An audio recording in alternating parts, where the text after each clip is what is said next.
Et bonjour à vous qui êtes avec nous en ce dimanche matin pour la première diffusion de ce nouveau numéro de En roue libre. Et vous le savez que, ok, c'est la première diffusion à cette heure-ci, mais que vous allez pouvoir la revoir tout au long de la semaine, jour et nuit. En roue libre, c'est Pierre Chasseret, il est également à mes côtés. Salut Pierre. Salut Lolo. Ça va? Ouais, ça va pas mal. Très bien. Et puis on a Jade aussi qui s'est levée de bonne heure aussi. Hein. Salut Jade. Salut. Évidemment, on retrouvera toute l'équipe de En roue libre, Gabin qui réalise et qui a aussi des chroniques, Louane qui nous rejoindra, et puis nos invités comme par exemple pour la partie avocat, la partie juridique, Maître Yoska qui sera avec nous aujourd'hui. C'est parti, sur tous les réseaux sociaux, vous vous abonnez, vous faites parler de l'émission, vous la partagez à tous ceux que vous aimez. Elle est divertissante, elle est informative et puis surtout, elle existe. Pierre, dans ta sortie de piste, tu veux me parler de tennis? Ouais. Il est où le lien là? Ouais, je vais te parler de tennis, de Roumanie et de 700 000 $. Voilà. Ça me fait penser à un joueur de tennis, non? Bon. Ah, on n'est pas loin, on n'est pas loin. Alors, figure-toi qu'il y a un joueur de tennis qui s'appelle Ion Tiriac. Et alors, lui, il a une particularité, c'est que, et ça va être une sacrée sortie de piste, parce que est-ce que toi, par exemple, tu pourrais oublier 700 000 $? Tu poses 700 000 $ et hop, tu rentres chez toi, tu as fait le tour du bocal en mode poisson rouge et tu as oublié les 700 000 $. Non, un jour j'ai oublié ma super tablette dans le train, mais elle valait pas 700 000 $. Et tu t'en es rendu compte. Trop tard. Mais si je te dis que pendant 10 ans, lui qui a remporté Roland-Garros en 1970, et hop, voilà que je vous parle, voilà pourquoi je vous parle de tennis, il a remporté en double Roland-Garros avec Elie Nastase à l'époque. Ah oui. Donc quand même, gros joueur de tennis, remporter Roland-Garros en double. Elle était pas née. Non, elle n'était pas, moi non plus, Oui, c'est ça. mais Moi pas aussi. de beaucoup, pas de beaucoup. Et bien figure-toi qu'il s'était acheté une Ferrari F40, jolie une Ferrari F40, et ben il l'a oublié, voilà. Ça arrive, hein, c'est des Pardon. choses. Pendant 10 ans, il a oublié qu'il était possesseur de cette Ferrari F40, qu'il a totalement oublié. Et bien moi, je me dis qu'il aurait mieux fait de nous la prêter parce que fêter des victoires en achetant des F40, alors c'est pas en 1970 qu'il l'avait acheté, mais ce joueur de tennis a un parc, imagine bien le parc automobile qu'il possède, parce que quand tu oublies ta Ferrari F40, C'est que t'en as d'autres. c'est qu'il y en a d'autres à côté. Son parc automobile est estimé à plusieurs dizaines de millions de dollars. Oh, mais il est plutôt bien ce garçon, il aime la voiture. Ah oui, il aime les voitures. Bon, quand même, ma petite sortie de piste, elle est un petit peu drôle. Je voulais vous faire un petit peu rire cette c'est bien. semaine. Je pensais à Jade, qui peut pas oublier sa Twingo. Oui, mais c'est parce que, Difficilement. oui, parce que tu n'as qu'elle. Oui, bah oui. Comme moi, je n'en ai qu'une. Évidemment. Comment on peut oublier une Ferrari? Eh ben, surtout une F40. Hein, Mais elle donc, était où? eh bien, elle était où? Elle était cachée au fond d'un garage. Il avait complètement zappé Zappé. qu'il possédait cette voiture. Et lui, dans son parc automobile, eh bien, il avait d'autres voitures. Donc, quand on voit ça, eh bien, je me suis dit que ça allait vous faire marrer. Une petite info décalée. Une petite sortie de piste décalée cette semaine, juste pour vous faire sourire autour de cette information. Moi j'aime bien. J'aimerais quand même savoir ce qu'il prend, parce que ça a l'air d'être de la bonne, hein, parce que quand même, pour paumer sa Ferrari F40 et oublier que t'en es possesseur, c'était quand même haut de gamme. Voilà, Ah ouais, ah je te fais ce petit cadeau Ok, j'adore, je prends. d'un Mais joueur de bon, tennis qui super. sait même plus, j'espère qu'il sait où il habite. Voilà. Ah, ouais, t'as raison.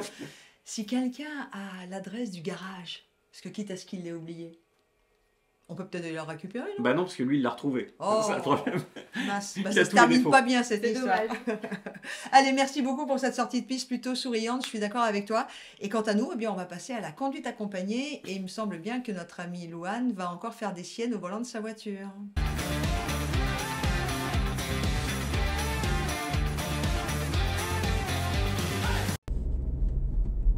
Eh, regarde.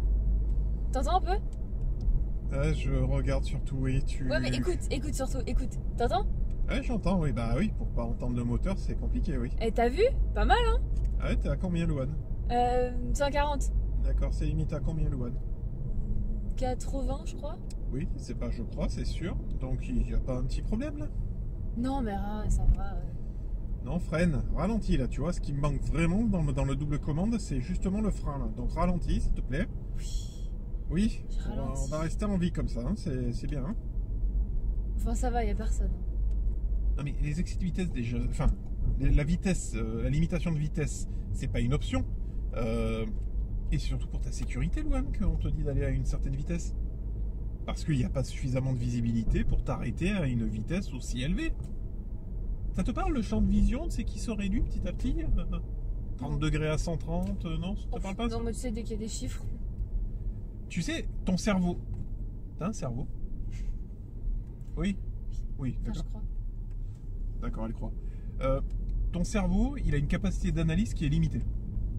Au plus tu vas aller vite, au plus tu vas avoir d'informations à gérer, en fait. Donc automatiquement, ben, quand tu vas à de telles vitesses, ton cerveau se concentre uniquement sur ce qu'il y a devant. Là, par exemple, tu vois, là, le piéton que tu as failli écraser, il était sur le côté. Ça va bien se passer. Alors celle-ci, je ne pensais pas, Louane, que tu allais me la faire quand même. Ça va pas bien. Sérieux, je serais ta maman, je te gronderais et je te piquerais ton permis un petit peu. Hein. 140. J'avais une grosse voiture, fallait écouter le bruit du moteur, c'est pour ça. Non mais quand même, tu vas sur un circuit.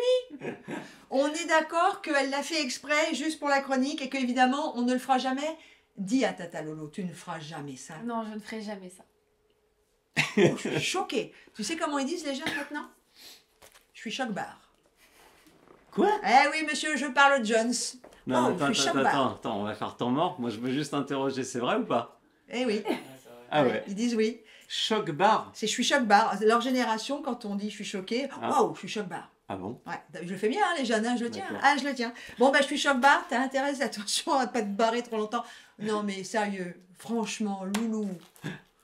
En même temps, continue de faire des choses comme ça que pour la chronique, pour bien appuyer sur ce qu'il ne faut pas qu'on fasse. Ouais, le pied droit, la pédale de l'accélérateur.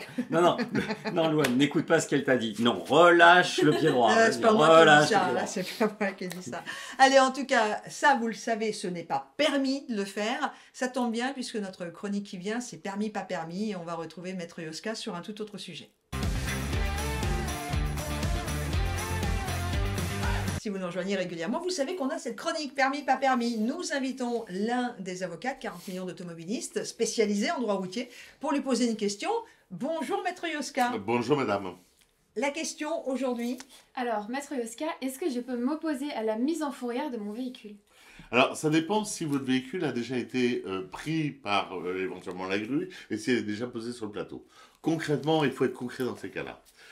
Si votre voiture est déjà soulevée et déjà mise sur le plateau, vous ne pouvez plus vous opposer. C'est fini. D'accord. Là, à ce moment-là, vous allez récupérer votre voiture, éventuellement la fourrière. Vous allez devoir payer l'enlèvement plus la fourrière.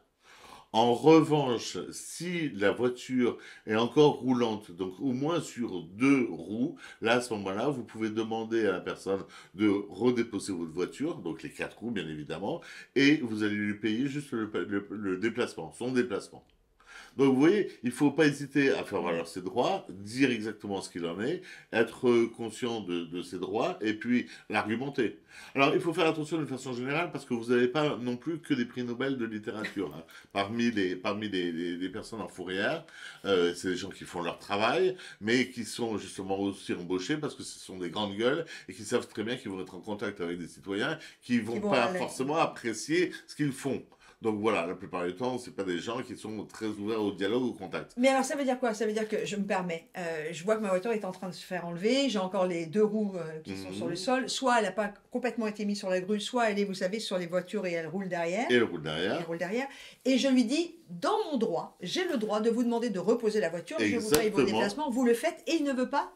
Alors à ce moment-là, il ne faut pas hésiter à prendre une photo, parce que si vous prenez une photo, c'est que vous êtes là, et si vous êtes là, vous voyez la voiture qui part éventuellement sur 2 roues. Petite chose sur laquelle j'aimerais bien intervenir, si vous le permettez, si j'ai encore 2 secondes. Oui, on vous les donne. C'est l'état de votre voiture. Ah.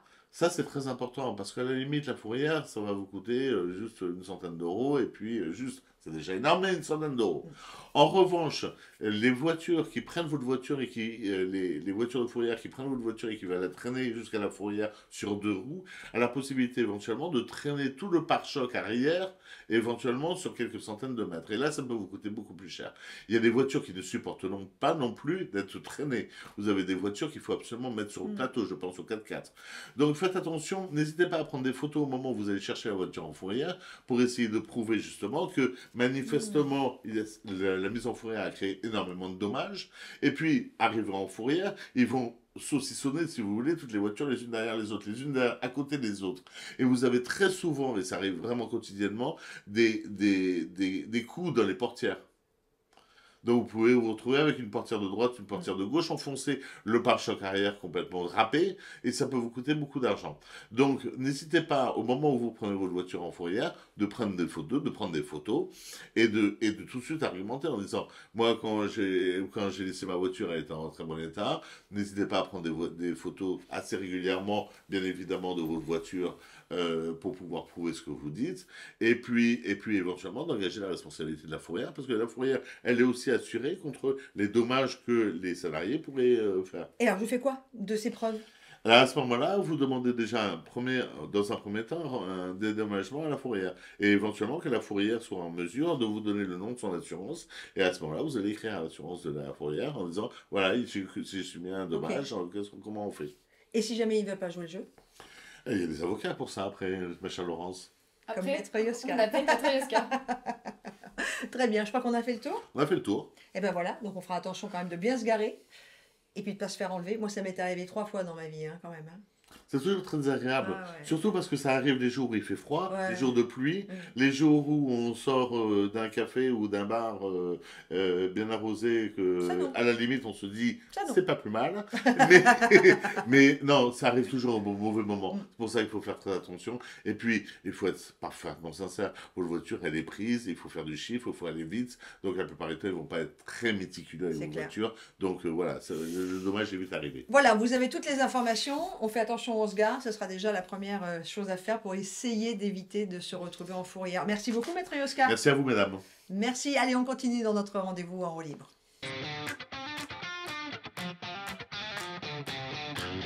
Moi, c'est un de mes moments préférés, découvrir des panneaux de signalisation grâce à Gabin qui nous a rejoints. Alors, Gabin, lequel aujourd'hui? Alors Laurence, aujourd'hui, on va parler de ce panneau-là. Pont sur et qui se soulève. Passage de pont, passage de bateau peut-être. Passage de pont. Passage de Pont à bascule, pont à bascule. C'est ça, Oui. le panneau point à bascule. Vous en avez déjà vu un petit peu? Ouais, moi j'en connais un à 7, dans la ville de 7 dans l'Hérault, parce que en fait à certains horaires ils se lèvent pour permettre aux bateaux de passer, Eh ouais. parce que sinon les bateaux ils passent pas. Alors, souvenez-vous, il y a quelques émissions, je vous avais présenté un autre panneau. Le panneau tu tombes dans l'eau. C'est ça. Et ben ils sont un peu liés ces deux-là, parce que ce panneau-là, il avertit les automobilistes que un pont va peut-être se lever, et pour éviter qu'on prenne cette montée en pensant que c'est juste une côte et tomber dans l'eau derrière, et ben on met ce panneau à 50 mètres en agglomération et 150 mètres avant hors agglomération. Préviens Louane quand même. Oui. Pauvre Johan qui va couler avec Louane en prenant le pont.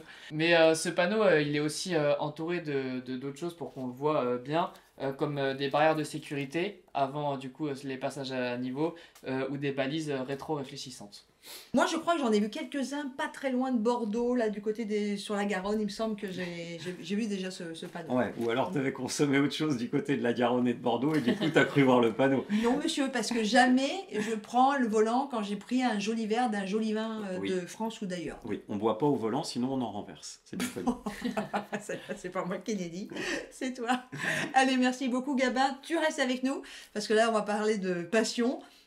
Autre passion, pas simplement celle de la viticulture que nous avons tous les deux. On va parler de voiture. Bon, c'est étonnant qu'on parle de bagnole dans cette émission.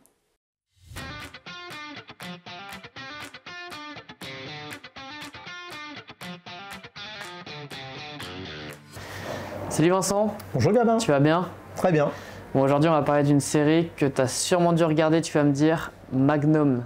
C'est ma génération. Une série Forcément. entre 80 et 88, t'as suivi ça? Quand t'es gamin, c'est le rêve. Ouais bah oui, tu m'étonnes. La 308 GTS. Alors, tu avais deux modèles. La GTB, donc avec le toit en dur, et la GTS, synonyme de cabriolet. C'était pas vraiment un cabriolet, c'était un toit vraiment que tu avais en dur et que tu posais derrière les sièges conducteurs, puisque forcément c'est une 2 places. Ouais, donc grosse voiture, je suppose gros moteur. Ah bah pour l'époque, ouais, c'était un peu le Graal, V8, 255 chevaux. Ah ouais. Produite entre 75 et 85 à 12 000 exemplaires. Oh. Et la GTS en version donc découvrable, on était sur 3 000 exemplaires. Donc Ah oui, c'est beaucoup plus rare. vraiment... ouais, c'est pas beaucoup quoi. Ouais, C'est exactement. vraiment rare pour une voiture. Donc comme ça. sûrement un peu plus de cotes aujourd'hui. Ouais. Et aujourd'hui on en retrouve encore? Ouais, on en trouve. C'est capricieux comme voiture, hein. Faut avoir du budget derrière parce Ouais. que il faut les entretenir. Surtout les Ferrari de l'époque. Enfin, moi, je trouve que les Ferrari de l'époque, c'était pas fait comme aujourd'hui. Aujourd'hui, tu peux rouler tous les jours avec une Ferrari, c'est bien fait. C'est toute la technologie des voitures modernes. À cette époque-là, les boîtes de vitesse, c'était pas très fiable. Tout était un peu archaïque. Tu étais dans une voiture de sport, mais c'était un peu archaïque, quoi. C'était pas une allemande quand même, hein. Bah d'ailleurs, en parlant d'allemande, encore une fois, je pense que ça va devenir un gimmick dans ce rendez-vous. C'était pas une Ferrari qui devait prendre les réalisateurs, ils voulaient une Porsche. Mais pour la Porsche, l'acteur dans Magnum était trop grand, il faisait 1m93 et Porsche à l'époque ne voulait pas répondre à toutes les demandes de leurs clients, donc modifier la voiture. Et du coup, Ferrari a sauté sur l'occasion, ils ont proposé la leur et les réalisateurs ils ont dit oui tout de suite pour la Ferrari en laissant Porsche de côté et c'était tant pis pour eux, quoi. Ah ouais? Ouais. D'ailleurs, pour toute la série Magnum, il y a une quinzaine de Ferrari qui a été utilisée. Donc moi, je trouve ça quand même énorme. En même temps, toutes les cascades qu'il y avait. Et encore, les cascades, elles n'étaient pas faites directement sur une Ferrari parce qu'on ne casse pas une Ferrari.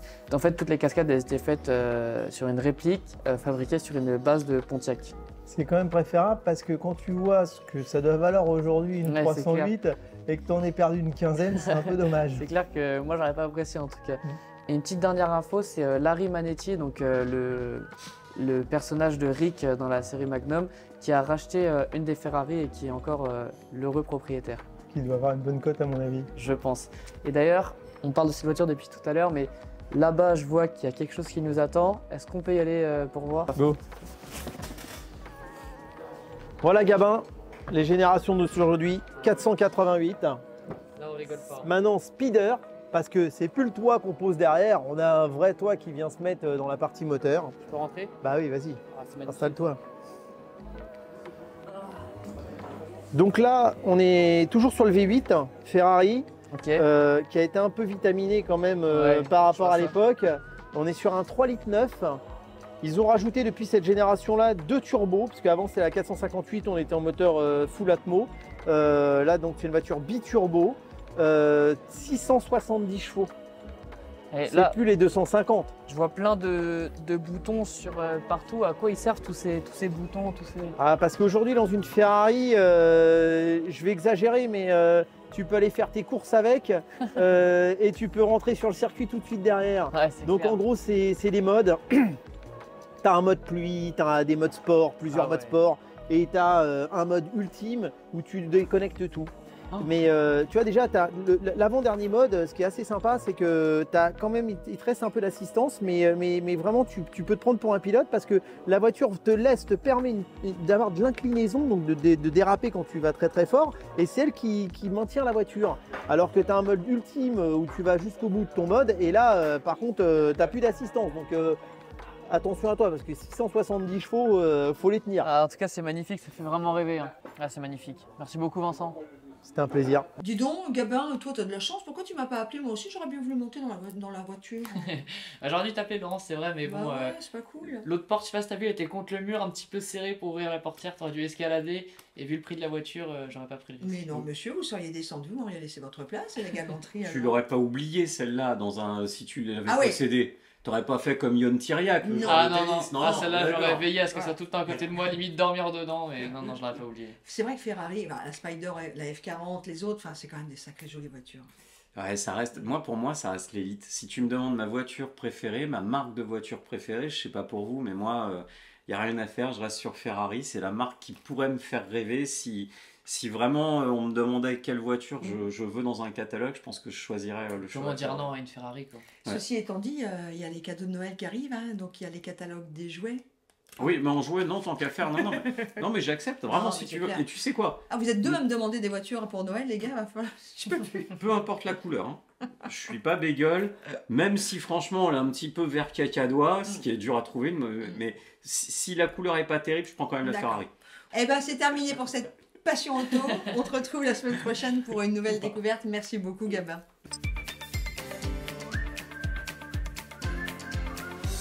Vous l'auriez peut-être oublié 2-3 petits instants, c'est que cette émission, c'est aussi 40 millions d'automobilistes, évidemment. Alors, vous pouvez continuer de vous inscrire, de vous abonner sur tous les réseaux sociaux, YouTube, Instagram et beaucoup d'autres. Et si on parle de 40 millions d'automobilistes, eh ben on parle de son DG et des défenseurs des automobilistes, c'est Pierre. Et Pierre, dans ce rendez-vous, ok, il n'a pas que ça, mais quand ça le gonfle, il le dit. Et là, c'est les trottinettes qui te gonflent. Ouais, les trottinettes électriques, ça me gonfle. Je parle pas de la trottinette pour Oui, vos oui, gamins. ouais. Je parle pas de celle de Clara quand elle était on dit. petite, tu vois, Ouais. ça c'est pas grave ça. Non, non, je parle de la trottinette électrique parce que je vais te dire, ce que je ne supporte pas, c'est les voir sur des trottoirs, déjà pour commencer. Et on est beaucoup comme ça. Et de plus en plus, à constater ces dérives de la part des trottinettistes qui se trouvent malins comme ça, tout droit, raides comme des i, sur des trottinettes, sur les trottoirs. Ce qui me gêne encore plus, et là c'est une question fondamentale que je voudrais que chacun se pose et qu'on se pose tiens entre nous. Est-ce que comme moi, tu trouves qu'une trottinette électrique, elle a sa place en tant qu'engin électrique qui avance tout seul avec un moteur électrique dans une piste cyclable? Bah, où est-ce que tu veux qu'ils aillent? Si on leur refuse les trottoirs, si on leur La route? Ouais, mais c'est super dangereux pour eux, la route. Bah, c'est super dangereux, mais je vais aller plus loin. Est-ce que je trouve normal qu'un vélo électrique soit dans une piste cyclable? Bah, ça reste un vélo. Ben non, il est électrique. Une voiture électrique, c'est une voiture. Mhm. Une voiture sans permis, c'est une voiture. On la met pas sur les pistes cyclables. Pierre Chasseret, on va pas faire un trottoir, une piste cyclable pour les vélos Non, musculaires non, non. et les trottinettes musculaires, une piste Non. pour les trottinettes électriques. Non, Nous, mais après, je vais les t'expliquer automobilistes. pourquoi. Je vais Dis-moi. t'expliquer pourquoi. Je veux Dis-moi. pas voir ces trottinettes électriques et ces vélos électriques dans les pistes cyclables. C'est assez basique. C'est que quand on fait du vélo, le vélo ou la trottinette, ça a quelque chose d'assez plutôt simple. C'est qu'en fait, avec le moteur, vous pouvez monter à 25 km/h. Parfois même débridé encore plus. Mais admettons 25 km/h. Mais 25 km/h à vélo, c'est une vitesse qui est difficile à atteindre quand il faut tourner avec les pieds. Il faut quand même un petit peu d'entraînement. Or, sur ces vélos électriques, trottinettes électriques, on retrouve des gens qui n'ont pas l'habitude de ces vitesses et qui sont lancés à ces vitesses à 25 km/h au milieu de pistes cyclables. Et là, à côté, tu as des gamins qui sont sur des vélos, qui eux apprennent, qui roulent pas vite, et qui sont face à des gens qui ne maîtrisent pas leur engin, qui ne maîtrisent pas l'outil. Et je vais te dire où ils finissent. Ils finissent par terre. Et je rappelle qu'à 25 km/h, le traumatisme crânien qui peut en découler, il est vachement important. Donc je suis fondamentalement opposé au fait que des engins à moteur, quels qu'ils soient, trouvent une présence dans des pistes cyclables. Soit on fait des pistes cyclables, elles sont pour les vélos et pour nos gamins qui apprennent à faire du vélo, et ok, et là, bah, tant pis pour quand on veut aller plus vite. On respecte aussi l'usager un peu gamin qui est là à apprendre. Et là, ça a du sens parce que c'est un transport doux, ok. Mais à partir du moment où il y a un moteur, j'aimerais qu'on m'explique, quand il y a un moteur, ce que foutent ces gens au milieu des pistes cyclables. Moi Je ne l'ai pas. Ok, du coup, je vais me faire l'avocat du diable parce que je reste quand même, même si j'entends ce que tu dis et je le comprends, mais je me dis quand même, on n'est pas aussi protégé sur un vélo ou sur une trottinette qui soit tous les deux électriques que l'on est dans une voiture ou sur une moto où on est quand même un peu plus haut, c'est un peu plus... Voilà. Bah, Et donc du coup, je me dis, mais si on les met, il y a déjà tellement d'accidents avec tous ceux qui partagent la route, si en plus on les met sur la voie réservée aux automobilistes, aux bus, aux camions, waouh, bah, c'est juste là où je mets un doute bah, vraiment. est-ce que tu veux vraiment que je te dise que je pense des vélos électriques et des trottinettes électriques?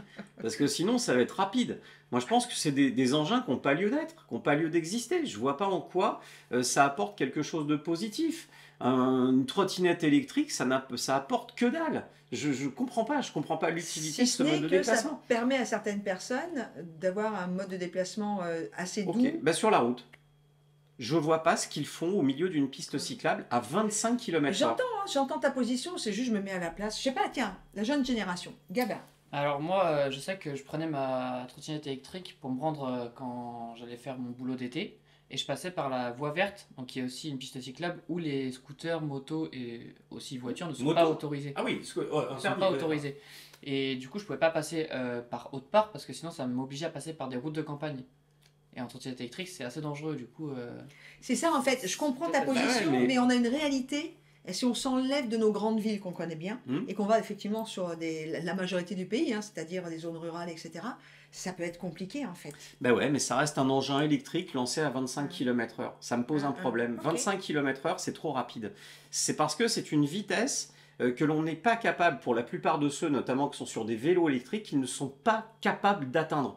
Ce que j'ai vu, alors je vais dire clairement où, j'étais à 7 il y a quelques mois dans l'Hérault, piste cyclable magnifique entre 7 et Marseillan, extraordinaire. Tu es face à la mer, on ne peut pas rêver mieux.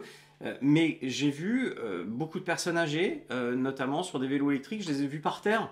parce qu'en fait, cette vitesse de 25 km/h qu'ils ne sont pas habitués Mm. à atteindre, mais on nous a tellement expliqué qu'il faut faire du vélo. Oui, ils font du vélo électrique, donc ils font pas de vélo. Et bien au final, ils se retrouvent par terre. Donc les vélos, les trottinettes sur ce type de lieu électrique, ben, j'estime qu'elles n'ont pas leur place. Et je ne veux pas me poser la question, alors elles vont où? La question, c'est pas de savoir où est-ce qu'elles vont si elles ne vont pas sur cette piste. C'est est-ce qu'elles sont légitimes sur la piste? Et la réponse, pour moi, elle est claire et évidente, c'est non. Un véhicule à 25 km/h avec un moteur n'a absolument rien à faire au milieu d'une piste cyclable. J'en vois pas l'intérêt. En tout cas, c'était le rendez-vous et ça l'a gonflé. Il nous l'a bien partagé. On peut ne pas être d'accord, mais c'est aussi ça l'émission. Et puis d'échanger. Merci pour cette gonfle.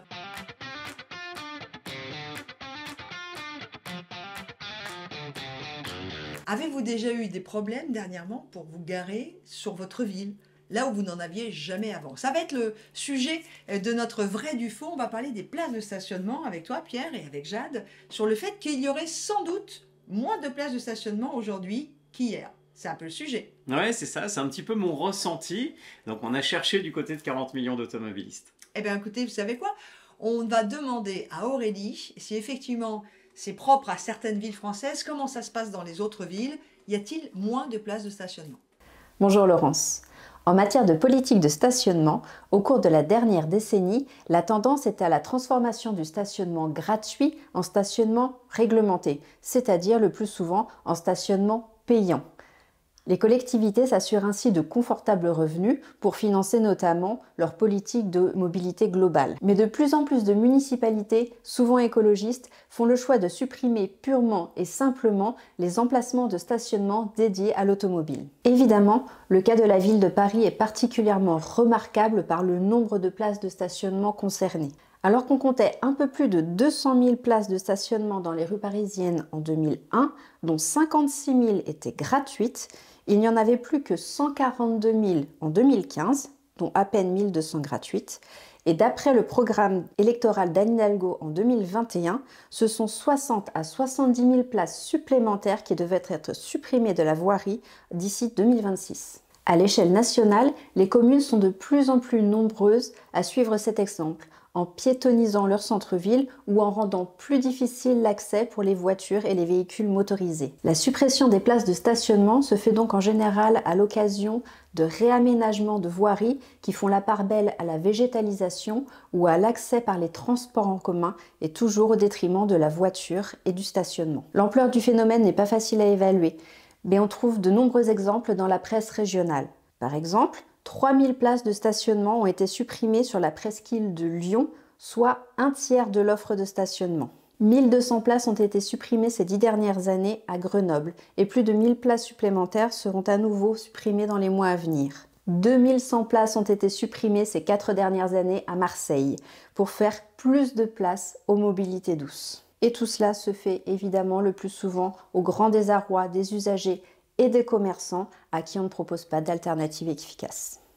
Trouve-t-on alors véritablement moins de places de stationnement dans les villes, Pierre? Ben oui, de plus en plus. Et il y a quelques villes comme ça qui ont été des marqueurs. Type par exemple, prenons la ville de Grenoble.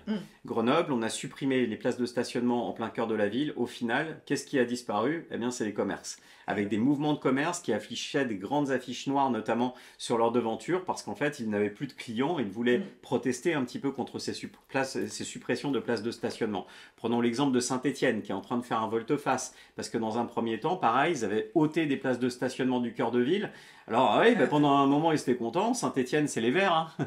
En tout cas en foot. Et au final, qu'est-ce qui s'est passé? Maintenant, on réintroduit progressivement des nouveaux parkings en centre-ville pour réattirer du commerce. Ah bah ouais. Prenons l'exemple de la ville de Reims, où les commerçants eux-mêmes viennent vous dédommager, vous payer vos places de stationnement avec un accord municipal. Pourquoi? Parce que ça va permettre justement de ramener le commerce. Et d'ailleurs, ils avaient très peur des zones à faible émission du côté de Reims. Bref, toutes ces villes ont connu, à un moment ou à un autre, cette baisse du nombre de places de stationnement. Mais ça va être encore le cas à Paris. Et c'est ce que j'allais te dire. Eh oui. La cerise sur le capot, c'est toujours Paris. C'est vraiment l'endroit, le laboratoire de la connerie. On peut pas, je veux dire, là, ils ont toutes les éprouvettes. Ils ont des idées merveilleuses et magiques. Le nombre de places de stationnement dans la capitale, comme nous le rappelait Aurélie, plus de 200 000 places de stationnement en voirie à l'époque de Jacques Chirac, avec notamment des places qui étaient gratuites. Faut quand même s'en souvenir. Beaucoup, nous, on a connu ça, madame. Quand j'étais jeune, je me garais à Paris, c'était gratuit. Il y avait C'est dans les en France, contre-allées, tu te rappelles, les contre-allées parisiennes, c'était c'était vraiment gratuit. gratuit. Eh bien, c'est fini. Maintenant, le nombre de places a été divisé par 3. Ça va continuer avec le mandat de la mairie actuelle et on va se retrouver avec un nombre de places stationnement en voirie réduite à peau de chagrin, avec des conséquences. Et c'est là où je ne comprends pas les écolos. Pourquoi? Mais parce que avec les écologistes veulent limiter les places de stationnement, mais dont ils augmentent les bouchons, dont ils augmentent la pollution. Pendant qu'on se parle là en ce moment, il y a une voiture sur 3 dans la capitale qui roule en train de chercher une place de stationnement qu'ils ne trouvent pas. Oui, mais du coup, c'est bien pour les parkings en sous-sol. Ah oui, ça c'est bien. T'as vu l'évolution des tarifs? Ah bah oui.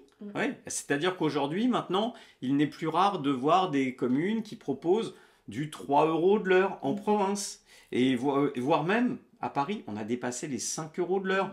Alors j'ai fait le calcul, ça vaut le coup maintenant quand on fait les courses à Paris, c'est-à-dire il faut que tu restes au volant, t'envoies ta femme faire les courses et puis tu continues à rouler. Ça coûte beaucoup moins cher. T'envoies ta femme faire les courses. C'est pas un peu, Si tu conduis, sinon c'est l'inverse. Moi ça me gêne pas. Moi je préfère faire les courses. Mais... Bon, très bien. Donc Alizé, si tu conduis, tu continues à conduire et puis moi je vais aller faire les courses, tu continues à conduire. Ça coûte moins cher, c'est pas un truc de Non, radin.com ça, c'est la réalité.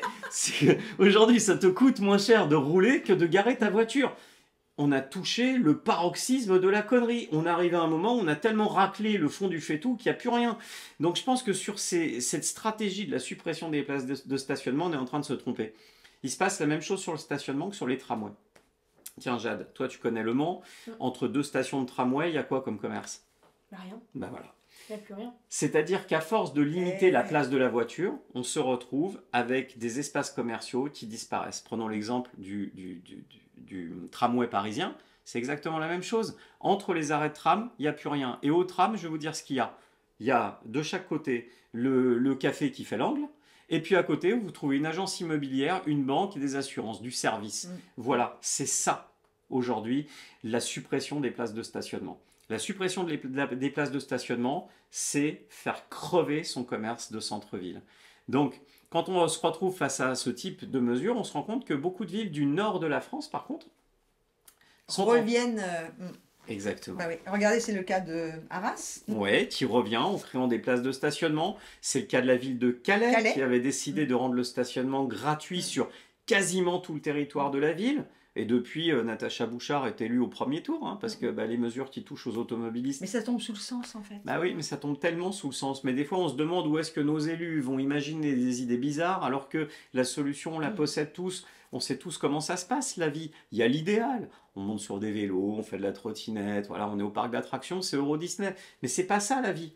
La vie, c'est on est tenu par un agenda, des horaires, des contraintes, on va vite, on a besoin de stationner rapidement, de trouver une place pour la libérer. Et puis il y a aussi autre chose, c'est que la majorité de nos concitoyens habitent à l'extérieur des villes. C'est-à-dire qu'on a aussi poussé la population à aller vivre à l'extérieur des villes, de plus en plus. Donc du coup, on est à 10, 20 km, peut-être un peu moins, peut-être un peu plus, du centre de la ville. On n'a pas non plus des transports en commun qui sont prêts pour tout le monde, et donc on prend sa voiture pour aller en ville, faire ses achats. Et en grattant avec nos avocats, on a trouvé un truc. C'est, est-ce que tu savais que dans la loi, le stationnement en voirie municipale, dans la loi, il est par défaut gratuit. Gratuit. On nous aurait menti là ou bien? Et c'est-à-dire que chaque commune qui veut basculer son stationnement pour obtenir du stationnement payant doit passer par une délibération de conseil municipal approuvée, puis soumise à la préfecture qui l'approuve. Et pour justifier le stationnement payant, toutes les communes l'ont justifié de la même manière en France, la fluidité du trafic et la rotation des places de stationnement. Or, on voit bien que c'est un argument purement fallacieux parce que les villes qui l'ont rendu gratuit comme Calais, eh bien on s'est aperçu qu'il y avait une meilleure rotation des places de stationnement. Mais ça tombe sous le sens. Si c'est gratuit, la place, tu veux bien la libérer puisque tu sais que celle que tu vas retrouver sera gratuite aussi.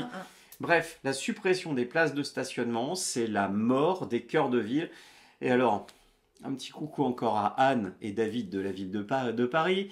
Anne, erreur, la rue de Rivoli, les commerces, ils sont tous morts, quoi.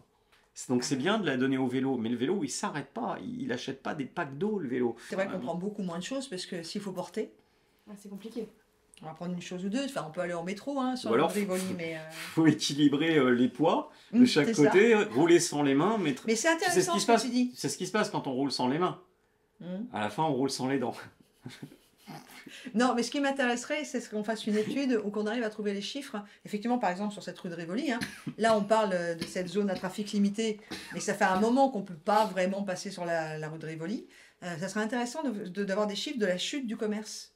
Ouais, mais je pense qu'il faudra aller voir du côté de Saint-Étienne. Saint-Étienne, c'est une Aussi, ville ouais. très emblématique parce que cette ville qui est proche de Lyon, qui est très influencée par cette idéologie très verte, et il n'y a pas de jeu de mots encore une fois avec les Verts de Saint-Étienne. Aujourd'hui, ils reviennent à des stationnements, alors certes souterrains, mais à du stationnement de cœur de ville. Moi je dis toujours, no car, no business. Voilà, pas de voiture, pas de commerce. Et ben malheureusement, ça se justifie. Alors je comprends qu'on veuille tous vivre le commerce de proximité, etc. Mais il faut se rendre à la réalité. Pourquoi on fait nos courses au centre commercial? Vous voulez vraiment un indice? Parce que tu poses ta voiture, c'est gratuit. Voilà. Et puis c'est pratique. Et pratique. Et ben voilà, c'était donc notre vrai du faux, ou tout du moins un peu notre débat sur ces histoires de stationnement qui disparaissent de plus en plus. Va tousser un bon coup et reviens-nous. Allez, tout de suite, on va retrouver Victorine. C'est elle qui nous emmène cette semaine en petite vadrouille.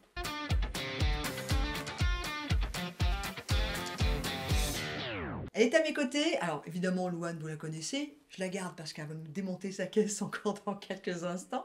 Mais juste à côté, c'est Victorine. Alors, Victorine, vous l'avez déjà vue. C'est une de nos dernières arrivées dans l'équipe. Ça va bien? Oui, très bien, et toi? Très bien. Alors, dis-moi, pour la petite vadrouille, tu as décidé de nous emmener où aujourd'hui? À Versailles. Pourquoi Versailles?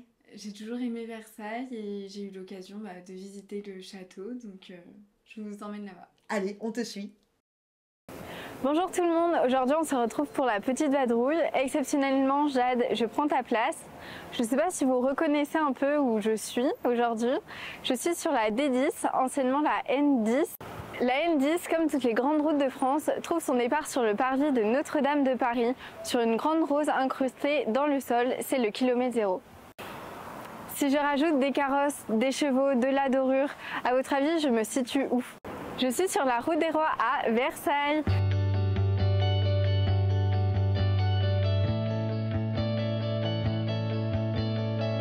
Je suis sur la route des Rois à Versailles. Mais d'ailleurs, vous savez combien de temps on mettait à cheval pour faire Paris-Versailles? 4 heures. Bon, vous me direz maintenant, avec les bouchons, c'est à peu près pareil. Venez avec moi.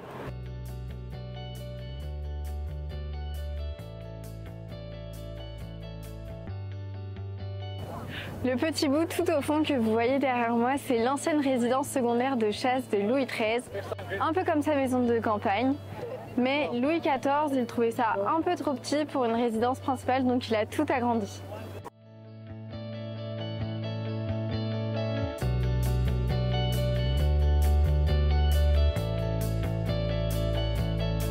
Bon, si vous voulez voir un aperçu des routes autrefois, moi je vous le dis, c'est pas pratique en talons. Bon, sinon, je vais pas faire comme Louis XIII ou Louis XIV, mais plutôt comme Louis XV. Je vais boire un bon petit chocolat chaud. Alors comme ça, madame aime le chocolat chaud. J'adore le chocolat chaud.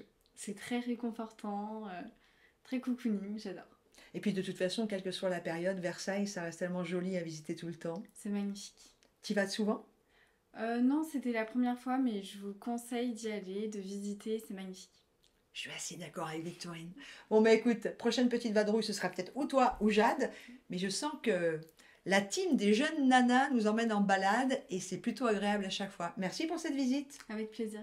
Bon, je sais pas si elle va réussir à nous emmener en balade parce qu'elle a encore démonté sa caisse, mais c'est pour la bonne cause puisqu'on va continuer à apprendre ce qu'il y a dans notre voiture.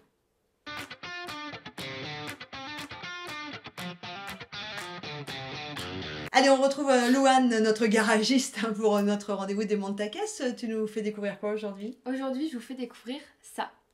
Alors, vous l'avez sûrement déjà vu en rouge, en bleu, en jaune, en plein de couleurs. Mais est-ce que vous savez vraiment à quoi sert l'étrier de frein? Ah, Est-ce que ça a un lien avec l'une de tes passions, le cheval? par exemple. Aucun? Non, aucun. Bah, un étrier, c'est parce qu'il supporte les plaquettes? Si. On s'en rapproche beaucoup plus du côté de Laurence. Ah ouais, One point. Moi, je roule dans la voiture, mais je répare pas la voiture. Hein, Alors, faut savoir. Alors, comment ça fonctionne? En fait, dedans, on a des plaquettes de frein. Et donc, l'étrier va venir exercer une pression sur le disque de frein. Et ce qui va entraîner le ralentissement des roues du véhicule. Très bien. Simple, efficace. C'est-à-dire que... Et quand tes plaquettes, elles sont nazes, est-ce que c'est mauvais pour l'étrier? T'as aussi. les freins, les disques et l'étrier. C'est ça. Et nous, D'accord. aujourd'hui, on se concentre sur l'étrier, Oui. puisqu'il existe 2 types d'étriers. On a les étriers de frein fixes et les coulissants, ou aussi appelés flottants.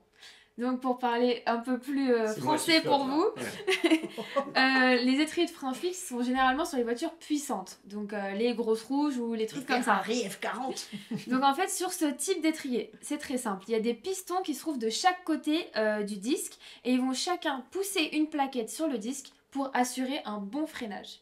Très bien. Et pour les étriers de frein flottants ou coulissants, là c'est plutôt ce qu'on va trouver sur nos voitures à tous les 3. Il n'applique une force que sur la plaquette qui va entrer en contact avec la partie intérieure du disque de frein. Et donc la seconde plaquette sera tirée vers le disque grâce au dispositif et ça sera entraîné. Et sur la voiture de Jade, l'étrier, il est même plus coulissant, il est coulissé. Elle en a C'est plus. ça. La légende dit que Jade, pour freiner, elle ouvre la portière et elle met Ça se change. Oui, alors c'est à changer en cas de fuite du liquide de frein. Donc ça, on s'en rend compte, mais on peut aussi les changer lorsqu'il y a une diminution de performance au freinage, des bruits un petit peu bizarres, et on monte pas le son comme on a fait en conduite accompagnée, on fait attention aux bruits anormaux. Et si on a un véhicule qui tire d'un côté au freinage, si en freinant le véhicule part à droite ou à gauche, là il faut s'inquiéter, l'étrier est peut-être grippé ou il peut y avoir une usure illégale des plaquettes. Bah, de toute façon, il faut toujours vérifier tout. Hein. C'est ça. Alors, en prix, pour le prix pièce unitaire, on est entre 20 à 150 €. Bien sûr, encore une fois, sans main d'œuvre. Et pour le remplacement, on recommande de faire ça en garage. Il faut un matériel très spécial et une expertise. Ouais, mais j'aimerais bien, tiens, pour la fois prochaine, j'aimerais bien que tu regardes un petit peu le développement des garages dits solidaires ou ce genre de garage où tu loues la plateforme, où en fait c'est toi qui viens faire les travaux dessus. J'aimerais bien que tu nous chercher 2-3 infos là-dessus, parce que tu sais que en termes d'économie, il y a de plus en plus de Français qui font ça, qui réparent eux-mêmes leur voiture. Alors moi non, hein, parce que sinon c'est la fin. La génération de mon oncle et compagnie, tu vois, qui ont maintenant 75-80 ans, ils réparaient leur voiture. Ouais, mais alors Ils réparaient aujourd'hui, leur voiture. Alors après, ouais, il y maintenant avait pour moins changer une ampoule, il d'électronique. faut avoir fait Polytechnique. Ouais, c'est donc, ça. Ma voiture ne va jamais au garage. Qui c'est qui la répare chez Moi, j'ai toi un chéri compétent. Voilà, c'est ça. T'as des Et gens qui ça savent fait faire. très longtemps qu'elle n'a pas vu un garage. Ouais, mais enfin bon, dans l'état où elle est aussi. Olé, ça tacle. Merci beaucoup. Pas de soucis. Allez, faites vérifier vos freins en général, hein, étrier, disque et évidemment les plaquettes. Bon, allez, on continue. Bon, après avoir parlé des freins, on va parler assurance avec Olivier Moustakakis et Jade. Quelle est la question du jour? Alors aujourd'hui, on se demande qu'est-ce qu'on fait si on tombe en panne. Ah, j'ai bien une petite idée, mais on va laisser l'expert répondre. C'est ça. Bonjour Olivier. Bonjour Jade. J'avais une question. Si je tombe en panne, qu'est-ce que je dois faire? Alors là, il faut se rapprocher de sa garantie, ce qu'on appelle assistance, d'accord, de son contrat d'assurance. Donc dans les assurances tout risque, souvent la garantie assistance est incluse. Donc déjà, ce qu'il faut regarder, c'est le type de contrat et quelles sont les garanties qui sont proposées par l'assisteur, parce qu'il peut y avoir des franchises kilométriques. Donc si tu tombes en panne à ton domicile, c'est-à-dire que tu ne peux pas démarrer ton véhicule à ton domicile et que tu as une franchise kilométrique de 20 ou 50 km qui est prise en charge par l'assisteur, bon ben là, il faudra te débrouiller toute seule. En revanche, si tu as une franchise 0 km, tu peux appeler l'assisteur qui interviendra et qui viendra justement récupérer le véhicule pour le dépanner. Et si jamais je déclare une multitude de pannes, est-ce que je peux être radié de mon assurance? Alors ça, c'est valable quelle que soit la nature du sinistre, que ce soit une panne ou un accident. Les personnes qui ont une fréquence de sinistre trop importante, souvent se font résilier par leur assureur. Et dans ce cas-là, qu'est-ce que tu conseillerais de faire si jamais on est radié? Alors, le conseil, c'est que l'assureur va t'informer qu'il va résilier ton contrat. Donc il faut que toi, tu prennes les devants, c'est-à-dire que ce soit toi qui fasses la démarche de résilier ton contrat. Parce que c'est toujours plus compliqué une fois que tu as été résilié par l'assureur, parce que tu es obligé de le déclarer et puis les assureurs le savent, puisqu'ils ont un fichier commun là-dessus. Donc il vaut mieux que ce soit toi qui en prenne l'initiative. L'assureur va t'envoyer un courrier en disant voilà, ton contrat sera résilié en date du temps. Donc là, tu prends les devants, tu envoies un recommandé pour résilier ton contrat. Donc quand tu vas chercher un nouvel assureur, tu n'auras pas à déclarer que tu as été résilié par l'assureur, parce que c'est toi qui auras été à l'origine de la résiliation. Ce qui est plus simple pour trouver un autre assureur et ça permet de payer moins cher. C'est que si tu tombes en panne sur l'autoroute, là on est dans un schéma un peu particulier, puisque là c'est celle des dépanneurs agréés qui ont le droit d'intervenir sur les autoroutes pour récupérer ton véhicule. Donc là il faut appeler en fait via soit les applications autoroutes, soit sur les bornes qui sont le long des parcours autoroutiers, il faut appeler des dépanneurs qui interviendront directement et c'est ensuite lui, avec les documents d'assistance, qui s'occupera des démarches. Eh ben, merci beaucoup, c'est un bon conseil à savoir et puis on se retrouve la semaine prochaine dans un nouveau petit bonus assuré. Avec plaisir, à la semaine prochaine, Jeanne. Bon ben voilà, vous savez exactement tout ce qu'il faut faire si vous tombez en panne et évidemment, on vous souhaite que ça n'arrive pas. Ah, c'est clair, c'est pas agréable. Non, surtout la nuit, surtout l'hiver, surtout quand il pleut. Jamais en fait. Ça sent le vécu. Bon allez, merci à toute l'équipe de En Roue Libre, on va faire court, on vous embrasse très fort, salut les jeunes, salut Pierre, salut Jade, salut Louane, salut Victorine, salut tout le monde et salut Lenny qui est derrière les caméras, à dimanche prochain.